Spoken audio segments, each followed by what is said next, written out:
ఓం శ్రీ గురుభ్యో నమ. శ్రీ లలిత త్రిశతి ఈనాటి నామము. ఏంటండి ఈనాటి నామం అంటే హయ మేధ సమర్చిత.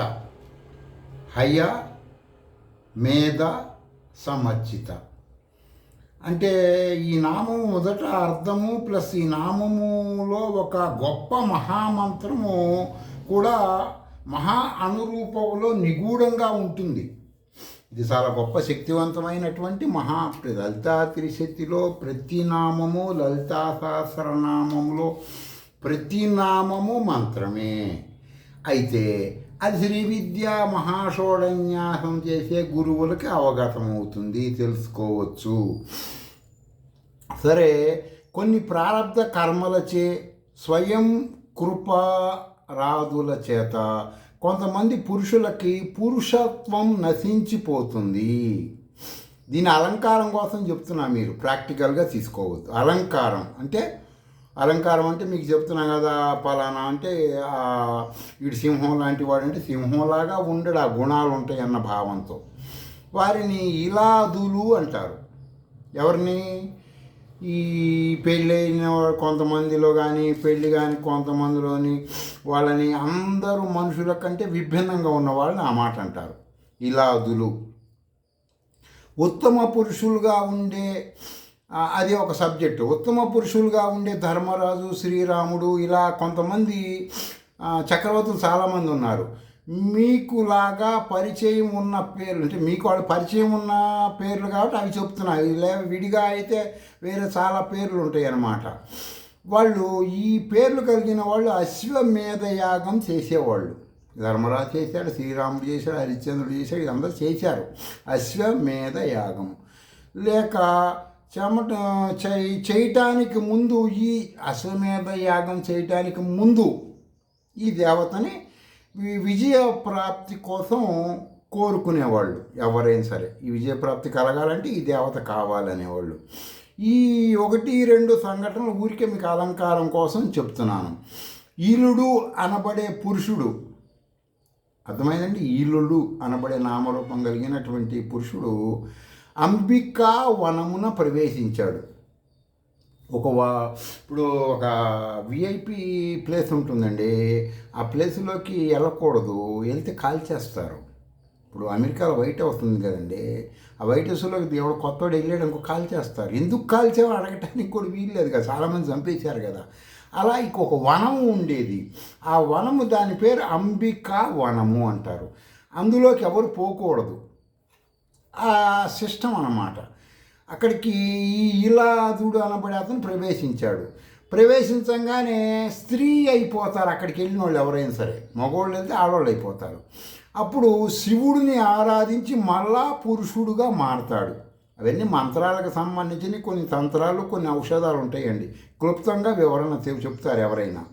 అంటే ప్రాచీన కాలం నుంచి అలవి కాని సమస్యలకు శక్తి అయిన ఆరాధన అంటే తపస్సు ద్వారా ఇష్టప్రాప్తి దేవతలు కూడా పొందేవారని ఈ నామము రీత్యా అర్థం. మీరు వివరణ తెలుసుకోవాలని ఇంత వివరంగా చెప్పడం ఈ నామం గురించి. లేదంటే అంటే మీరు దీన్ని ఏం చేయాలంటే ఈ నామరూప దేవత గురించి నేను ఇప్పుడు మీకు చెప్తున్న వాటి గురించి మీరందరూ కూడా ఈ శృతుల జ్ఞానాన్ని అందరికీ తెలియజేసే ప్రయత్నం చేయండి, షేర్స్ చేసి. అర్థమై దానివల్ల ఏంటంటే అందరూ తెలుసుకుంటారు, అందరూ బాగుపడతారని నేను చెప్పటం. సరే, వాళ్ళలో ఇప్పుడు సపోజ్ నిద్రపోతున్నటువంటి శక్తి, ప్రతి మానవులు నిద్రావస్థలో ఉంటుంది. ఆ శక్తి ఆ శక్తిని ప్రసన్నం చేసుకొని నిద్ర లేపితే చరితార్థులు అవుతారు ఎవరైనా సరే. మీరు ట్రై చేయొచ్చు. కుదరకపోతే వేరే వారికి, ఇప్పుడు మాకు కుదరదంటే మేము శ్రీ విద్యా మంత్రాలు చేయం, మేము లాస్ట్ ఎండింగ్ స్టేజీలో మంచంలో పడుకున్నప్పుడు మేమేం చేయలేం కదా, అప్పుడు ఏదో పురాణాలు వింటాములేండి. మరి అంటే మీరు సరిగ్గా దానికి చేసేది ఉండదు కాబట్టి మీకు తెలిసిన వాళ్ళకన్నా వాళ్ళన్నా బాగు చేయండి. ఎవరినన్నా ఒకళ్ళు కష్టాలు ఉన్నవాళ్ళు కానీ శ్రీ విద్యలు ఉందంటారా, మరి పలానా ఆయన చెబుతున్నాడు, నెట్లోకి వెళ్ళి చెక్ చేసుకోండి అని నా దగ్గరికి రమ్మంటలేదు. గూగుల్లోకి వెళ్ళి చెక్ చేసుకొని నిజమా కాదా, ఉపనిషత్తులు అనబడైనా శృతులు అనబడే ఆధ్యాత్మిక సత్యమో కాదని చెక్ చేసుకోమని చెప్పండి. ముడి పదార్థం మనకి ఇప్పుడు మీకు ఎట్లండి అంటే ఇప్పుడు ఒక ముడి పదార్థం మనకు తెలిసింది అనుకోండి, ఇప్పుడు ఈ హయమేధ సమర్చిత అనబడే దేవతను ఆరాధించాలంటే మనకి దాని జ్ఞానం కావాలి కదా. జ్ఞానం అంటే ఏంటి? ఒక ముడి పదార్థం. శృతులు చెబుతున్నాయి ఈ మాట. ముడి పదార్థము తెలిసినట్టయితే ఆ పదార్థములో ఏ వస్తువులు ఆ పదార్థము ద్వారా తయారు చేయవచ్చునో తేలికగా తెలుస్తుంది. ఉదాహరణకి ఇప్పుడు ఒక మంచి నేర్పరి, మంచి పవర్ఫుల్ నేర్పరైన కంసాలి అనేతను. కంసాలి అంటే విశ్వబ్రాహ్మణుని కంసలోళ్ళు అంటారు. అందరూ ఇప్పుడు ఆ వృత్తుల్లో లేరు. వేరే వేరే కమ్యూనిటీ వాళ్ళు కూడా ఆ వృత్తుల్లో ఉన్నారు. కాబట్టి ఆ పని చేసే వాళ్ళని కంసాలి అంటారు ప్రాచీన కాలం. ఇప్పుడు విశ్వబ్రాహ్మణులు అనొచ్చు. ఏది? ఒక నేర్పరితనం ఉన్నవాడిని మాత్రమే. అంటే అంటే ఏంటంటే నేర్పరితనం అంటే ఏంటంటే మాకు అర్థం కాలేదంటే ఆ కమ్యూనిటీలో నేర్పరితనం ఉన్నతను ఒక బంగారం 1 కిలో ఇచ్చామనుకోండి, మీరు ఏ రూపము కోరితే ఆ రూపములో బొమ్మ లేక పేర్లు మీరు ఏది కోరుకుంటే అది చేసిస్తాడు అతను. మీరు ఏది కోరుకుంటే అది. పలానా రూపం, అబ్బాయి నేను నరేంద్ర మోడీ రూపం నాకు ఉంది కదా, నీకు తెలుసు కదా, ఆ రూపంలాగా నాకు కావాలంటే చేసిస్తాడు. ఆయన నాకు చంద్రబాబు నాయుడు పేరుతో కావాలంటే చేసిస్తాడు. నాకు జగన్మోహన్ రెడ్డి అంటే ఎవరు మీరు కోరుకుంటే వాళ్ళ రూపం చేసిస్తాడు. అంత నేర్పరు అన్నమాట అతను. ఒక కుమ్మరి, అతనికి కుమ్మరి అంటే తెలుసు కదండి. ఆలోచించి మీరు ఎండాకాలం అందరూ మట్టి కొండలో కొనుక్కుంటుంటారు అమ్మేవాళ్ళు. అంటే ఇప్పుడు ఆ తయారు చేసేవాళ్ళు ఆ కమ్యూనిటీ వాళ్ళు లేకపోవచ్చు, కానీ అందరూ ఆ పని చేసే వాళ్ళందరినీ కుమ్మరి అంటారు. గుళ్ళలో పూజలు చేసే వాళ్ళందరినీ బ్రాహ్మణులు అంటున్నారు కదండి. మరి వాడు నిజంగా బ్రాహ్మణుడేనా? కాదు కదా. చాలామంది చాలా చోట్ల లేరు కదా. కాబట్టి అలాగే ఆ పని చేసేవాడిని ఆ కమ్యూనిటీగా మన ప్రాచీనులు చెప్పారు. ఈ మట్టితో చేసినటువంటి వాడు విచిత్రమైన బొమ్మలు చేస్తాడండి. అర్థమైందండి? అసలు మనం ఊహించలేని విధంగా ఉంటాయండి. కంసాలికి బంగారము, కుమ్మరికి మట్టి గురించి ఎంత బాగా తెలుసో అదే సూత్రం ప్రకారం శృతి అనబడే బంగారం గురించి మీరు తెలుసుకుంటే, బంగారం అనొచ్చుకో, ప్లాటినం అనుకోవచ్చు, మీ ఇష్టం వచ్చిన పేరు పెట్టుకోవచ్చండి. శృతి అనేది ఒక ప్లాటినంగా భావించండి. తెలుసుకుంటే ఏమవుతుందంటే ఈ విశ్వములో ఉండే సర్వ పదార్థముల అంతర్గతముగా ఉండే తత్వం అంటే ఏంటండి? అర్థమైందా? చేదు అనబడేది ఎక్కడి నుంచి వస్తుంది? ఎవరికైనా ఏ వస్తువులో అయినా ఏ ఆహారం చేదు అనేది ఆకాశం నుంచి వస్తుంది అని శృతుల ద్వారా తెలుసుకోవాలి. ఆ జ్ఞానం వస్తే. చేదు విడిగా, ఇప్పుడు వేప చెట్టు చేదుగా ఎందుకు ఉంటుంది? పక్కనే మామిడి చెట్టు వేస్తే తీగ ఎందుకు ఉంటుంది? పొలగ ఎందుకు ఉంటుంది? ఈ పదార్థములు కెమికలేషన్ పైనుంచి వస్తాయి అన్నమాట. దాన్ని తత్వము అంటారు. ఒకడు ఉంటాడండి, పొద్దున్నే లేవంగానే, నేను చాలామందికి శ్రీ విద్యా ఉపాసకులు ఏం చదువుతాయంటే, అయ్యా పొద్దున్నే లేవంగానే మీరు కనీసం ఒక 1/2 లీటర్ అయినా గోరువెచ్చటి నీళ్లు తాగి చావండి అంట. కొంతమంది చెప్పిన మాట వింటారు, కొంతమంది ఎందుకండి అంటాడు. వాడికి వివరణ చెప్పాలన్నమాట. నైట్ ఎంత తింటావు కదరా నువ్వు, తిని పడుకుంటావు కదా, ఈ మొత్తం శరీరంలో తయారైనప్పుడు బాగా గుజ్జులాగా తయారవుతుంది. రక్తంలో కలిసినప్పుడు ఏమవుతుందంటే ఈ గుజ్జు బలంగా ఉంటుంది కదా, రక్తం నెట్టదు. అప్పుడు నీ హార్ట్ దగ్గర పోయినప్పుడు ఏమవుతుందంటే ఈ గుజ్జు ఆ పంపింగ్ తేడా వచ్చి హార్ట్కి బ్లడ్ సప్లై అయ్యాక హాస్పిటల్లో పడేస్తారు, నేను కొన్ని డబ్బులు వదిలిస్తారు. అందుకని పొద్దున్నే లేవంగానే గోరువెచ్చని నీళ్ళు తాగితే ఈ నీళ్లు ఆ గుజ్జులో కలిసి గుజ్జు మెత్తగా అయిపోయి లిక్విడ్ లాగా అయిపోతే ఫ్రీ అవుతుందిరా అని మలబద్ధకం తగ్గుతుంది. ఇవన్నీ చెప్పాల్సి వస్తుంది. అంటే తత్వం తెలియక శృతుల్లోకి వెళ్ళకపోతే ఇవన్నీ చెప్పాల్సి వస్తుంది. ఈ ఎంబీబీఎస్ చదివినోడో ఎంఎస్ చదివినోడో చెప్పే విషయాలన్నీ కూడా ఇప్పుడున్న దేశమాన కాలమాన పరిస్థితి శ్రీ విద్యా ఉపాసకులు చెప్పాల్సి వస్తుంది ప్రజలకి. సరే ఈ తత్వం అనేది తెలుసుకోవటం వలన శ్రీ విద్య ద్వారా తెలుసుకుంటే ఇంక తెలుసుకోవాల్సింది ఏమి ఉండదండి, ఏది ఉండదు తెలుసుకోవాల్సింది. అదేంటండి అట్లా అంటారు? తత్వం అంటే ఫిలాసఫీ. షట్దర్శనాల్లో ఫిలాసఫీయే ఉంటుంది. అర్థమైందండి? నదులన్నీ పుట్టుకతో బై బర్త్ తూర్పు నుంచి పడమరకు ప్రవహించి, మరి కొన్ని నదులు రివర్స్లో కూడా ఉంటాయంటే అది కూడా మనం ఇక్కడ విమర్శగా తీసుకోకూడదు, అలంకారం కోసం తీసుకోవాలి. కొన్ని నదులు మీకోసం చెబుతున్నా, కొన్ని నదులు పడమర నుంచి తూర్పు ప్రవహించి చివరకు వాటి మరణం అంటే మరణంగా భావించాలి. అది మరణం మీరు మీలాగా నాలాగా అవన్నీ ఉండవు కదా. ఇక్కడ ఒకరిని పూడుస్తారు, ఒకరిని కాలుస్తారు, అలా ఉండవు కదా. నదులకి సృష్టికర్త అయిన పరమేశ్వరు నదులకి మరణం అంటే ఏంటి? సముద్రంలో కలవటమే. ఆ యొక్క సముద్రంలో కలవటం వలన అప్పుడు మీరు రోజు చూస్తున్నా అర్థమైంది, మీరు రోజు చూస్తుంటారు కదా సూర్యరశ్మిని.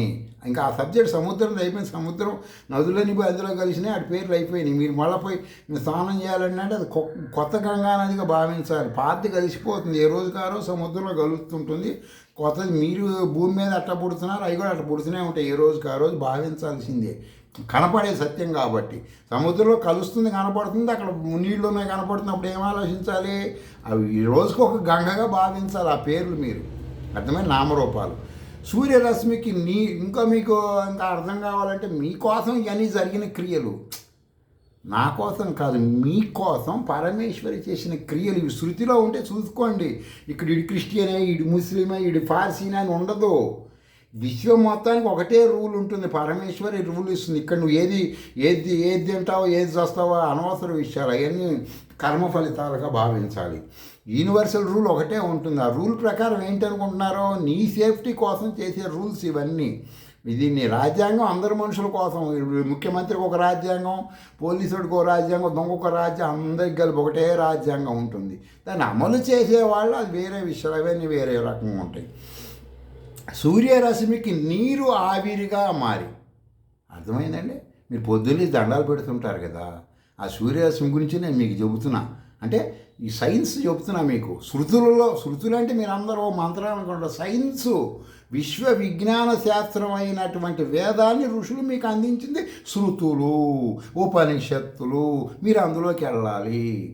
సరేనండి, వెళ్తాంలే, చెప్పండి అంటే నీరు ఆవిరిగా మారి మేఘాల రూపములో వర్షిస్తుంది. ఆ మేఘాలు మళ్ళీ వర్షించి నదులుగా ప్రవహిస్తాయి. ఈ మొత్తం ఒకసారి మీరు గ్రౌండ్ రిపోర్ట్లో ఆలోచించండి. ఈ నదులు వెళ్ళి సముద్రంలో కలవటం ఏంది, మళ్ళీ పైకి వెళ్తాం, వెళ్ళి మళ్ళీ కిందకి రావటం ఏంది, ఏంది విచిత్రమైన వింత, పని పాట ఉండదా ఏంది అని అనుకుంటారు. కానీ నీకోసమే కదా ఇవంతా. ఈ మొత్తం సైన్సు. అంటే ఇప్పుడు బెల్లము, తమలపాకులు, అరటి పండ్లు వంటి ఆధ్యాత్మికం కాదు. శృతుల్లో అలా ఉండదు. మీరందరూ కూడా వెళ్ళేదేదో మతాల్లో, వలసవాద మతాల్లో లాగా, హిందూ మతంలో కొంతమంది క్రియేట్ చేసిన దానిలాగా మీరు ఫీల్ అవ్వద్దు. సైకాలజికల్ ప్రాబ్లమ్స్ వాళ్ళకి అవన్నీ అన్నమాట. జ్ఞానులకి శృతులే ప్రామాణికం. ఇదే శృతి, ఇప్పుడు మీకు చెప్తున్న శృతి, ఇదే ఋషులు మానవుడికి విశ్వవిజ్ఞానం అనబడే వేదము ద్వారా పరమాత్మ అందించాడు. నీ పూర్వీకులైన ఋషులకి ఫస్ట్ ఇచ్చాడే ఆయన. బాబు ఇదిరా బాబు, ఇది మీరు అందరు జాగ్రత్తగా చావండి అని. అది మీకు వచ్చిందన్నమాట. ఇది ఆ ఋషులు మీ పూర్వీకులు చెప్పినవే. ఇది తెలుసుకోవటానికి వేసే డ్రెస్ కోడ్. ఇప్పుడు తెలుసుకోవాలంటే డ్రెస్ కోడ్ వేసుకోవాలన్నమాట. కొన్ని పద్ధతులు ఉంటాయి. క్షోత్రియ బ్రాహ్మణత్వము, బ్రాహ్మణుడు అనబడే పరిశోధకుడి పేరు కొంతమంది పొట్ట కూటి వాళ్ళ వలన ప్రపంచ సైన్స్ కాస్త నూనె, నువ్వులు, మేకులు, బెల్లములాగా నవ్వులాటగా ప్రపంచ దృష్టిలో మారిపోయింది. అర్థమైందండి? విశ్వవిజ్ఞాన సైన్స్ కాస్త కొంతమంది పొట్ట కూటి వాళ్ళ వలన. ఇప్పుడు ఒక చిన్న విషయం. నేను పొద్దున్నే నేను ప్రతిరోజు ఇప్పటికి కొన్ని దశాబ్దాలుగా 4ంటికి లేచి వెళ్తుంటే తెల్లవారుజామున నేనుండే ఏరియాలో 10-20 ఇళ్ళు ఉన్నాయిలేండి.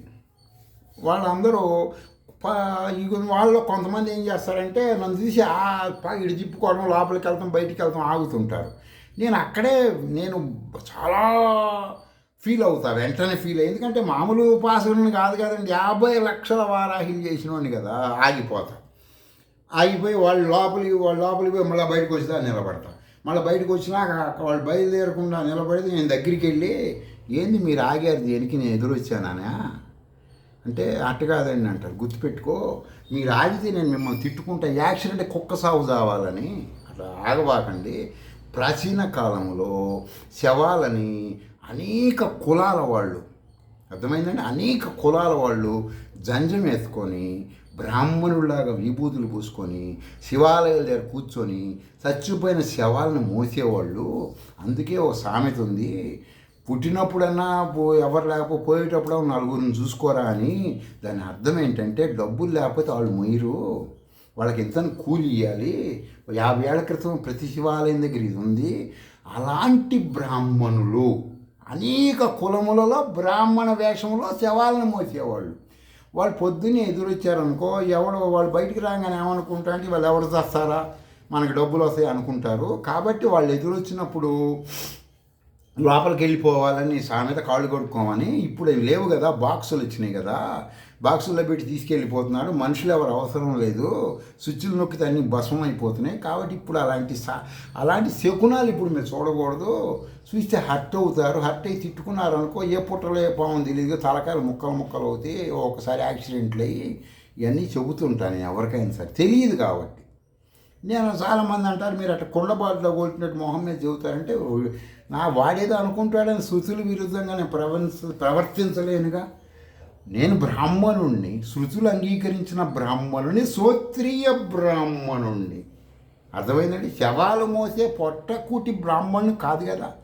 నువ్వు తప్పుగా అర్థం చేసుకున్నప్పుడు నేను కరెక్ట్, నేను మఫ్టీలో ఉన్నానయ్యా, నేను పోలీసు నువ్వు గుర్తుపెట్టుకోవాలిగా, చెప్పాలి, లేకపోతే నా ఐడెంటిటీ కార్డు చూపిస్తాను నీకు, చూసుకో అనగానే కరెక్టేనండి అని అప్పటి నుంచి మా చుట్టుపక్కల వాళ్ళందరూ మారిపోయి గురుగారు నమస్కారం అని అంటారు.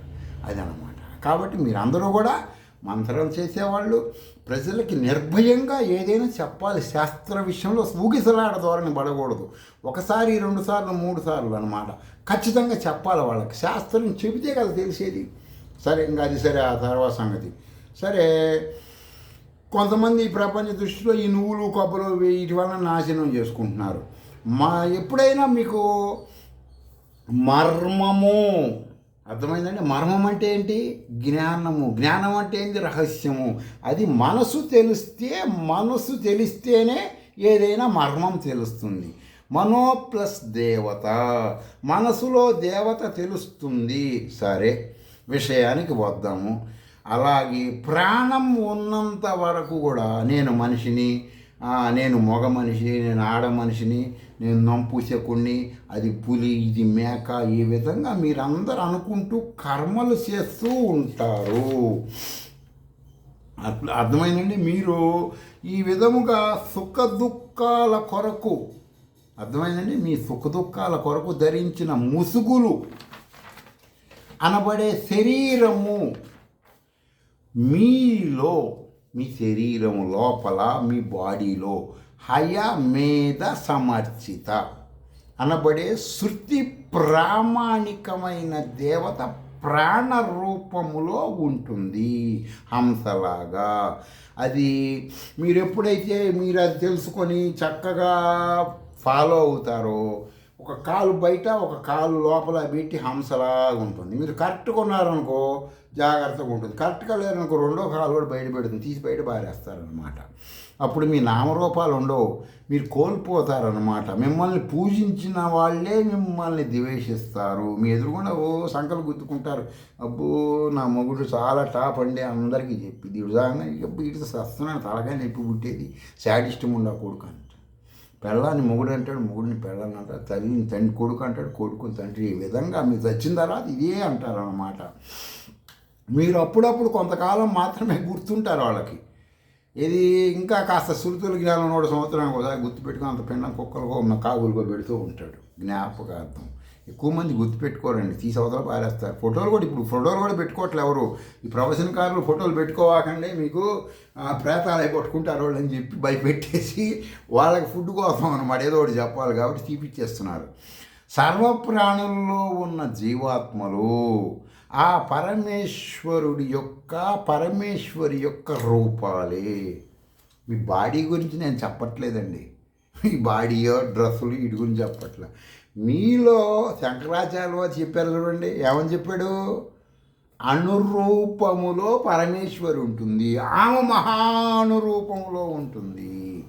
బంగారం అనబడే పదార్థము అయిన శృతి ధరించిన ముసుగులో మనమందరం రకరకాల పేర్లతో రకరకాల కర్మలతో శృతి ఆడుతున్న శదరంగం ఇది.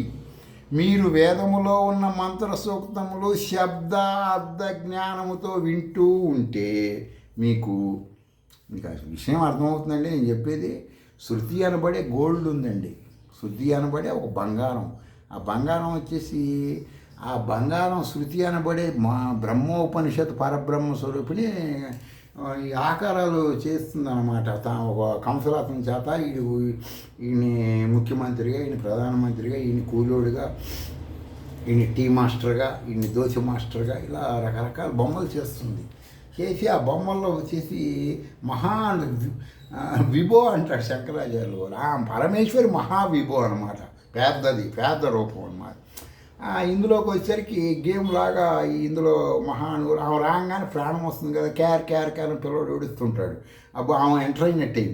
ఇక చూడండి వాడు చేసినవన్నీ వాడి సినిమాలా కనపడుతుంటాయి. వాడిని 100 మంది వీడిని అసలు చెప్పడానికి లేదండి. సినిమాకి వెళ్తే చూస్తాం కదండి, 3 గంటల సినిమాలో వాడు పుట్టటము, ప్రపంచాధిపతి వహించటము, మళ్ళా చావటం ఎలా జరుగుతున్నాయో అలా ఉంటుందన్నమాట. శృతి అనబడే గోల్డ్ చేసే జిమ్మిక్కులు అన్నమాట ఇవన్నీ. ఈ జిమ్మిక్కుల నుంచి మీరు తప్పించుకోవాలంటే శ్రీ విద్య. అర్థమైందండి? వేరే దారి లేదండి. మీకు అది కూడా చెబుతా. ఇప్పుడు చాలా డీప్ సబ్జెక్ట్ కూడా చెబుతానండి.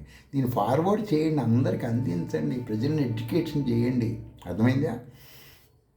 సరే, ఇప్పుడు వచ్చేసి ఈ విధంగా కొంతమంది ఇప్పుడు మీకు శృతి ప్రామాణికంగా ఒక మంత్ర సూక్తం ఎవరైనా వేదం చదువుకున్నవాడు, జ్ఞానం ఉన్నవాడు చదువుతుంటే కళ్ళు మూసుకోగానే మనకు చాలా ఆనందంగా అద్భుతంగా ఉంటుంది. శృతి విరుద్ధంగా పెద్ద విగ్రహాలు పెడతారండి. అక్కడక్కడ కాళీ విగ్రహం, ప్రత్యంగారి విగ్రహం, అక్కడ పెద్ద విగ్రహాలు పెట్టి డప్పులు కొట్టి నిమ్మకాయలు దండలేసి గుమ్మడికాయలు బగలు కొట్టి కేకలు పెడుతుంటారు. చిన్నపిల్లలు ఏడుస్తుంటారు, కేకలు పెడుతుంటారు. కొంతమందికి దయ్యాలు పడతాయి, కొంతమందికి దేవుళ్ళు వచ్చేస్తారు ఒంట్లో. ఎందుకు జరుగుతుంది ఇదని నేను ఆమ్నాయ మంత్రాలు రీసెర్చ్ చేస్తే సౌండ్. అర్థమైందండి? ఇక్కడ వేదాల సౌండ్, అక్కడ ఫిజికల్ సౌండ్. ఎవరో పరంపర ఆధ్యాత్మికం వాళ్ళు క్రియేట్ చేసిన సౌండ్స్ వలన ఆ విధంగా వస్తుంది. మీరు చూడండి, ఏ మనిషి అయినా సరే, ఒక అమ్మాయి వెళ్తుంది అనుకోండి, అమ్మాయిని పిలిచి అమ్మాయి ఈ అడ్రస్ ఎక్కడ అంటే పలానా చోట అండి అంటాను. వచ్చే ఈ ట్రావెల్ అడ్రస్ ఎక్కడంటే చెప్పుతో కొడతాను అంటుంది. అర్థమైందా? ఇదే సౌండ్, ఇదే శబ్దం, ఇదే వెలుగు. నేను గతంలో శృతుల ప్రామాణి చెప్తున్నవి మీరు ఈ డప్పులు కొట్టే ఆధ్యాత్మికం దగ్గర పెద్ద విగ్రహాలు మానసిక భయస్థులు. అమ్మో మా దయ్యాలు పట్టినాయేమో, మా భూతాలు పట్టినాయేమో, ఇట్లా రకరకాల వాళ్ళకి అక్కడ సౌండ్స్ డప్పుల వలన ఏమవుతుందంటే వాళ్ళలోకి లేనివన్నీ క్రియేట్ అవుతాయి. అదే శృతి ప్రామాణిక సౌండ్ చూడండి, శృతులు అంగీకరించిన సౌండ్. ఇప్పుడు ఒక చోట మీరు శృతుల్లో శాంతి మంత్రాలు ఉంటాయి. పూర్ణమిదం పూర్ణమద అని మంత్రాలు ఉంటాయి. తర్వాత సహనాభవతు, తర్వాత వచ్చేసి కొన్ని చాలా ఉంటాయి శృతుల్లో. మీరు అవన్నీ తెలుసుకోవాలి. నెట్లో ఉంటాయి అవన్నీ. ఈ బయట డప్పులు నెట్లో ఉండవు. ఎందుకంటే బాయ్కాట్, శృతులు అంగీకరించవు. కాబట్టి మీరందరూ కూడా శృతి ప్రామాణిక ఆధ్యాత్మికం, డప్పులు గోలలు.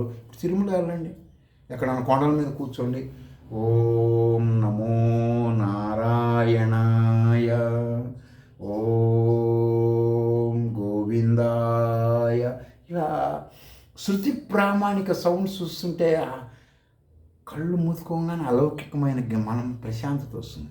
ఇక్కడికి వెళ్ళారనుకోండి, పిల్లలు భయపడుతుంటారు. కొంత వలసవాద మతాలు అందుకే పుడుతుంటాయి అన్నమాట. ఈ గోడకి పిల్లలు దడుచుకుంటారు కదండి. ఒక చోట పెద్ద కాళీ విగ్రహాలు పెడతారు, ఇంతంతలో స్తనాలతోటి, ఇంతంతలో నాలికలు బయటికి పెట్టి, అంత పొట్ట కుట్టుకోతున్నాడు. శృతులు అంగీకరించి, శృతిలో ఏం చెప్పింది? శవారూఢ మహాభీమాం ఘోర దంష్ట్రాం హసన్ముఖీం చతుర్భుజాం ఖడ్గముండవరాభయ కరాం శివాం ముండమాలాధరాం దేవీం లలజహ్వాం దిగంబరాం సదా సంచింతయత్ కాళీం శ్మశానాలయవాసిని. ఏంటి అర్థం? కాలము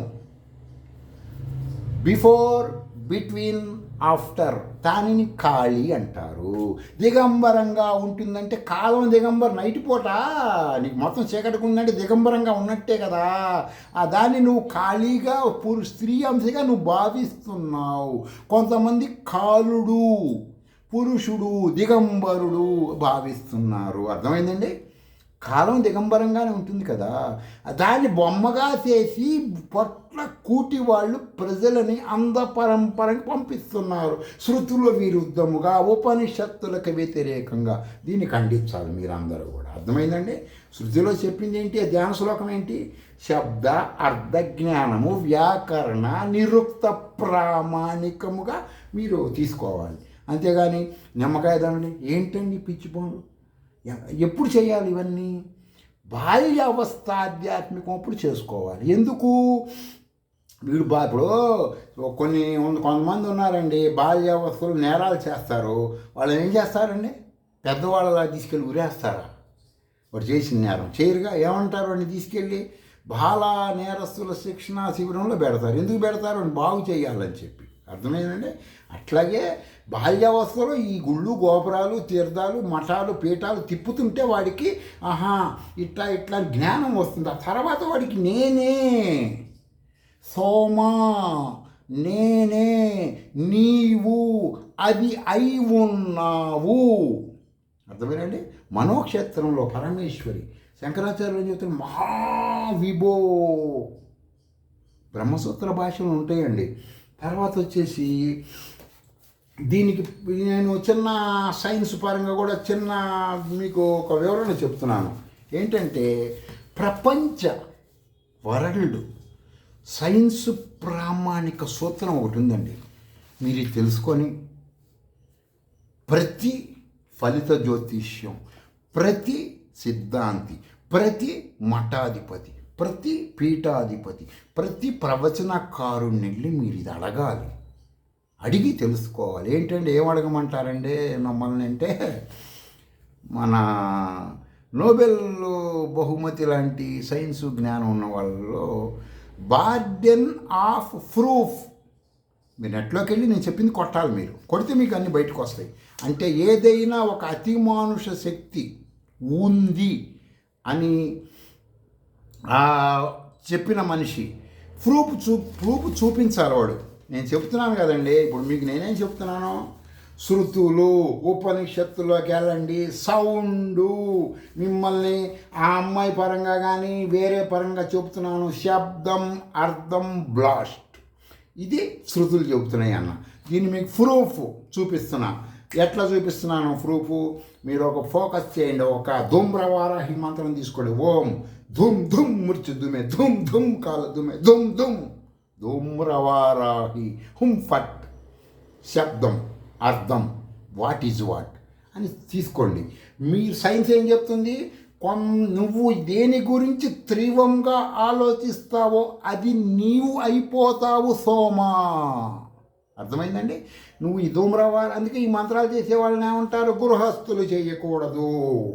తర్వాత ఏకాంతంలో చెయ్యాలి. నువ్వు వెళ్ళి అడవిలో కూర్చొని ఈ మంత్రం బాగా 10 లక్షలు చేశాడు అనుకోండి, వాడు ఏమవుతాడు? Man eater. అంటే బయటకు వచ్చి వాడు ఆకాశంలాగా అయిపోయి తినడండి. వాడు ఎవడి విరోధులు ఉన్నాడో వాళ్ళ ఇన్పుట్ అవుట్పుట్. అంటే ఏంటి? ఇన్పుట్ అంటే ఏంటి? అవుట్పుట్ అంటే ఏంటి? మీకు గత వీడియోలో చెప్పానమాట. పిట్యూర్ గ్రంథి బయట నుంచి క్యాచ్ చేస్తూ ఉంటుంది. ఒక మనిషి మాట్లాడుతుంటే ఏం మాట్లాడుతున్నాడు, ఏం వింటున్నాం, ఏం రియాక్ట్. అవుట్పుట్ అంటే ఏంటి? Hippo campus. ఇవి వాడికి రిలీజ్ అవుతూ ఉంటాయి. దీనిని 10 లక్షలు 20 లక్షల వారాహిం చేసిన వాడు దాన్ని కంట్రోల్ చేసేస్తాడండి. అర్థమైందండి? కంట్రోల్ చేయగానే వాడేమవుతుంది? అవతలోడు ఇన్పుట్ అవుట్పుట్ దెబ్బతింటుంది. దీనినే అజ్ఞానం అవిద్యాపరులు చేతబడిగా భావిస్తారు. కానీ సైన్స్ పరంగా ఒక మనిషిని శబ్ద అర్థంతో దీనిని ఏముంటుంది? Science Bardeen of proof. నువ్వు చూపించాలి. లేదు అంటే నేను చెప్పాను అనుకోండి, నేను చూపించాలి. ఇప్పుడు బెల్లం తీగా ఉందన్నాను, అవతలవాడు వస్తే వాడు కాదు బెల్లం తీగా ఉందని చెప్పి నేను మీకు చెప్తున్నాను. ఫిజికల్ ఆధ్యాత్మికం సత్యం కాదు. పరమేశ్వరి చెప్పిన వేదాలు ఉపనిషత్తులు శృతులు సత్యమని. మీకు నేను అది ప్రూఫ్ చూపించాలి. అందుకని మీకేం చెప్తున్నాను, ప్రతిరోజు మీ ఫోన్ ఉపయోగించండి, నెట్లోకి వెళ్ళండి, తెలుసుకోండి. వరల్డ్ వైడ్ సబ్జెక్ట్ ఇది, అర్థమైందండి. శ్రీ విద్య వరల్డ్ వైడ్ సబ్జెక్ట్, అదే మీకు చెప్తున్నాను నేను. సరే, ఇప్పుడు కొంతమంది ఇప్పుడు సపోజు ఎవరో పుస్తకాలు రాస్తారు, మత గ్రంథములలో కొంతమంది రచయితలు రాస్తారు, అబ్బాయి ఈ మంత్రం చేయండి, ఇది ఆంజనేయ స్వామి మన్యు సూక్తానికి ప్రత్యంగిరాన్ని కలపండి, దడదడలాడిపోతే మొత్తం తునాతనకం. ఏం తగ్గేది? వాడిని చేసుకొచ్చి చూపించమనండి, తునాతనకలు అవుతాయేమో, చేసినోడు అవుతాడు. అర్థమైందండి. మిరపకాయ బజ్జీని 5 తినగలవండి, 500 తింటే ఏమవుతావు? నీకు వస్తుంది, ఏమొస్తుంది? అలసరలు, పేగుపోతలు, మంటలు, బగబగలాడిపోతావు. డాక్టర్ దగ్గరికి వెళ్ళినా ఈ లోపలికి తీర్థం తగ్గాలి కదా. అదే సూత్రం ప్రకారం కొన్ని మంత్రాలు చేస్తే నీ మీద చూపిస్తాయి. వాడేదో పొట్టకూటి కోసం రాస్తాడు, అవన్నీ మీరు ఆచరించకూడదు, గుర్తుపెట్టుకోండి. శృతులు, ఉపనిషత్తులు అవి దాని ప్రామాణికను తీసుకోవాలి. పరంపరంగా వలసవాద విద్య చదువుకున్న వాళ్ళు, ఈ శృతుల జ్ఞానం స్వ అనుభవంగా లేనివాడు చెప్పే మాటలు నమ్మద్దు. అర్థమైందండి. స్వస్తి.